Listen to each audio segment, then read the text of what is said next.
Hey guys, I'm back with another share, and this is not a pocket letter share. Happy about that? Anyway, there's been some discussion about how everybody's feeds are full of pocket letters, so I figured I'm not going to contribute to that again. Not this time around. And since I had watched some videos on the Fauxdoris and how to make them, I figured I'd make my own because there's some things I want to start keeping track of. And rather than go down the Filofax road, or, you know, purchasing a planner, I would see what I could do with what I had on hand. And so I have made this entire thing with supplies that I had on hand. Now, everything in here I made. I did not purchase any of the stuff that is in here. So I used my stash, which I'm happy about.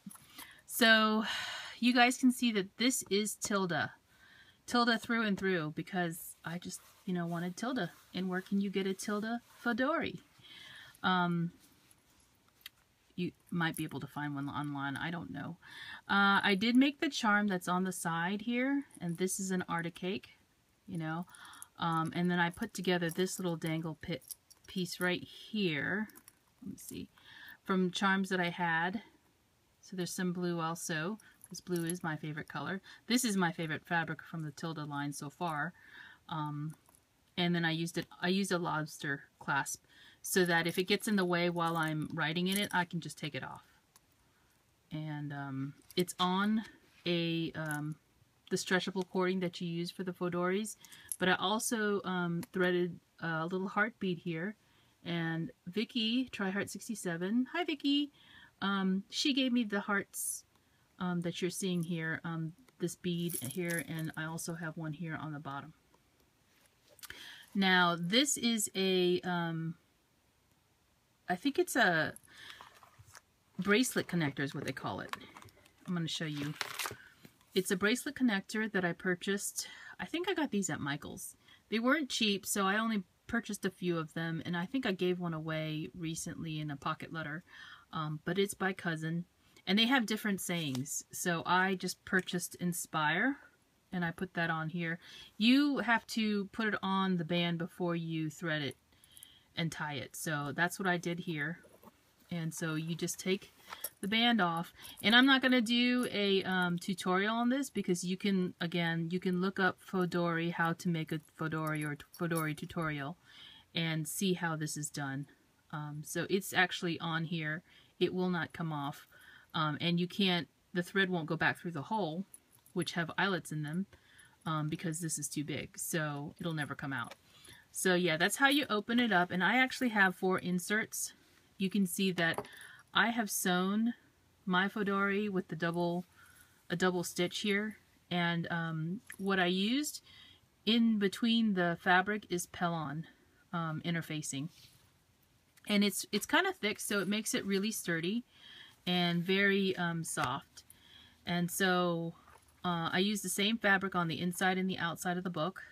I cut 2 pieces, and this is less than 1 fat quarter. I can't even tell you. A standard Fauxdori is, well, this is a standard size Fauxdori, so I used the measurements for that. And what I did was I ironed this to the Pellon, this second layer here, but what I also did was I used my pinking shears all the way around. It's not straight, you can see. I used my pinking shears all the way around so this does not fray. I have not put any of that fray check on the edges because I use the pinking shears, and also because it is double sewn, it's not going to come up here. Now the corners may fray a little bit, so I may put something on that little tiny spot right there. But you can see that what I did was the Pellon actually is wrapped. See, so the edge of the Fauxdoris actually got fabric on it too. I know that's not the way that everybody necessarily does that. The tutorial that I actually saw, she didn't do that. She actually had to use fray check on the edges. So instead of doing that, I wrapped it like you would a mini album when you're covering chipboard. But this is fabric. You can see the wrinkles in it. So this is fabric, and then you can see here's the band that comes in from the outside here. And it's not taut because it's not tied, right? So I can pull it and you can see it go through. So I have 4 inserts in my Fauxdori, and of course that is up to you how many you want to have, but I made all of my inserts too.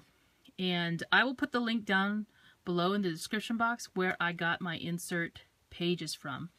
I found a place, a blog, where the woman has offered her different inserts that she made for free. So I downloaded them. Now this is not a free download. This to-do list, I actually was looking for something that was just cute. So let me show you a page that, this is the blog where I got this from. Actually this, she has an Etsy store. So the to-do list is actually purchased, it was $1.95, and you print them out yourself. So I printed out a couple of pages here, and what I have done is created all of my inserts using Country Escape. This is Country Escape fabric from the Tilda line. This particular insert has a pocket in the front, and I created the covers for these, so I made sure that they would fit, you know, the inserts correctly. And these are made from 8.5 by 11 pieces of paper that you cut on the, after you fold them like this, in half basically, you will cut the pages down to size, only on the side. So you can see here, this is the back cover of that first insert. It doesn't have a pocket, it only has one on the front. And I have another pocket, but it's at the end of the book. So that's the first insert, the to-dos, and you can have them in any order you want. And this is connected to the last book in the inside the Fauxdori. You can see here there's a band that's holding them together in the center of the 2 books. The second book I have is this one right here, and I chose this for the cover. And I love this piece of paper. Look how it's just perfect for the cover, right? And I'm going to probably put titles on each of these, probably with thickers, but I haven't done that yet. This one is just a tracker. You can see here. Now this comes from a different blog, and these were the ones that were free.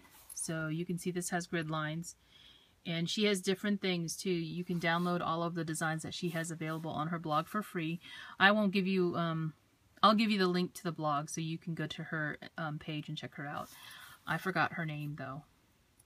So definitely check her out. This is really cute. This is purple, by the way. And then you got these grid lines that are, I think they're also purple actually. So that's the second insert. And then there's the cover for it. And then here is the third book. I actually probably should tie this tighter, huh? This is not tight enough for me. Oh no, I know what it is. It's because it's not closed. So there we go. That band would get tighter, but because it's not closed, it's not very tight. So that's what's holding all the books in. So this is the third book, or insert, and this is the same as that fabric on the outside. Of course, it all coordinates, right? And with this one is the monthly calendar. And I haven't done the months yet. I started with May, because obviously it's already the middle of the month. And let me show you. This one actually is going to be horizontal. So let me show you the first month. This is May, and I need to go through and do all the calendars still. So this goes from May to 2016. There's going to be some months for 2016, but I only did from May to December as the headings. And I just cut some flags or banners from my scrap paper, and then stamped it with a stamp that I have that has all of the months of the year. So I have that, and then see at the bottom part here is a monthly tracker, and it goes from 1 to 31. So hopefully, I don't know how useful this is going to be for me. I don't need a daily planner, really. I just need more of a monthly type of thing. So this is really slim for me. And I also added a flap to the cover so that I could just put that flap here, and I could go directly to the month that I'm working with. Okay, so that's the monthly planner. And then the last insert that I have is this one right here. And this one, again, has a folder in the back of it. This one is the expenses one. So this is the reverse side of the paper. And these are inserts, again, that were free, that you can download from the same website. And you can see here it says item, date, store website, and then how much it costs, and then it says want, need. So you can plan your expenses, or you can write down what you actually spent. So the first set of pages is all expenses, right? And then after that, I have put in another little booklet that is separate. And because it's so small, I didn't bother trying to put it inside of the book because it's actually something different. This is for bills, and I only printed a few pages of this because I don't have that many to track. And it has the months of the year from January to December, and I will start again in May, so the middle of the year. You write down the bill and the date, and then you check it off here. So there's a couple of pages for the bill tracker, and then you have income and debt. So you can see here what's on the page. And then you have, I have a couple of pages of those. Enough for the year, probably. So that is what is in this little tiny booklet. And this booklet is the reason why I created the pocket in the back. You can see here. And then that is my Fauxdori inserts. And here's the back cover. You can see that I chose this last booklet here, and it's the same matching fabric that is the cover. And there's 4 inserts inside of my Fauxdori. And what I'm going to do is, I haven't done this yet, but I'm going to go ahead and make a pen case. And you guys know that I purchased the die from Paper Tray Ink that makes the pen case. And the pen case, you can strap it around your pages. So that's what I'm going to do, so I can always have a pen. If you guys are interested in making this, this is very good to use. This is a Martha Stewart screw punch. Now, I know this is a Japanese tool because that's kind of where it came from, but Martha Stewart sells one, and it comes with 3 different hole sizes. This lets you make holes anywhere on a piece of paper or fabric. This will go through the fabric very easily. So this is what I used to put all of these holes in here on the side. And then I used my Big Bite to put the eyelets in here. And I just used white eyelets. So this tool is very handy. I do not know if your Big Bite will be able to punch through fabric. I do know that this goes through it very easily. You just have to hold the fabric, you know, like this with your hands, and then do the hole so that you don't get any wrinkles in there. This cording, I've shown this before. This cording is from Walmart. It's $1.47. Well, this one's 97 cents for 5 yards, actually. And this is the perfect size for these small eyelets here. It goes in and out easily. So there's that. And then the last thing, which I found very useful for me, I actually had bought this a long time ago watching Heidi Swap's videos, because I've been a fan of hers for a long time. And I purchased this stapler from Staples. It's a long reach stapler. You can see here you can get into pretty deeply with the stapler. It's just a standard stapler that's on this really long arm, and it has this ruler here and like a little guide, so kind of like how your Big Bite might have it, or your Crocodile. Sorry, your Crocodile probably has one of these. You can slide it back and forth so that you can always have it in the same spot. So I use this particular thing to make all of my inserts. You can sew your inserts if you want to, but when you get a lot of pages, it might get kind of thick or hard for the needle to go through. So I just went with the stapler, and actually I have pink staples in here because I had purchased a whole bunch of different colored staples. So I use the pink staples for my inserts. I don't know if you noticed that. Probably not.